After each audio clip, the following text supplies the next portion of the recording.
এই মাদ্রাসাকে পুনর্জীবিত করার জন্য পাগড়ি আছে, পাঞ্জাবি আছে, লম্বা নামাজ পড়ে না, এই মাদ্রাসার অবস্থা হয়েছে, এই মাদ্রাসার অবস্থা হয়েছে। এই জন্য এই মাদ্রাসাকে জিন্দা করা, যে সমস্ত বুজুর্গ এই মাদ্রাসার খুঁটি মেরে দিচ্ছে, ওনাদের কি আশা ছিল যে আমরা মারা যাব, এই মাদ্রাসাগুলো চলবে, সব পাবো, আল্লাহ আজাদ থেকে আমরা বাঁচে থাকবো। আমরা পাবলিক 1 টাকা 2 টাকা 100 200 করে ধান দেয় কেন দেয়? বড় করে নাজাতের জন্য, বড় করে যাতে আল্লাহ জাহান্নামে না দেয়।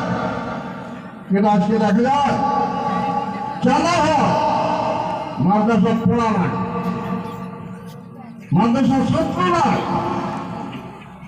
মানে আপনাদের কাছে অনুরোধ করলাম, আমরা সিনিয়র মানুষ হিসেবে, সিনিয়র আলেম হিসেবে, মুরব্বী হিসেবে এই জায়গা পার্শ্ববর্তী মাদ্রাসার মেহরবানি আছে, পার্শ্ববর্তী মেহরবানি ফরকানি আছে,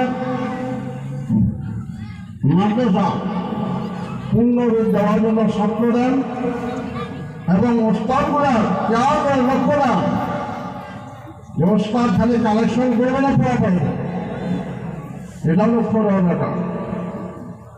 আমরা ছাত্র দেওয়ার জন্য রাজ দিয়েছি, ছাত্র যেন মাদ্রাসার পূর্ণ পর্যায়ে উন্নতি আমলগুলো হয়। কথাটা অনেকের ভালো লাগবে, অনেকগুলো বেয়া লাগবে। টিচার মিটার আসলে মানুষ ঠিক হয় না, টিচার মিটার আসলে মানুষ ঠিক হয় না। কেন মাদ্রাসা অবস্থায় লোক মাদ্রাসা কেন বানিয়েছে? ছেড়ে নেই মাদ্রাসা, কেন আছে? ছেড়ে নাই। আসার কথা এটা পাবলিকে কর, মূল শিক্ষক করব, মূল কমিটি করব, 10 টাকা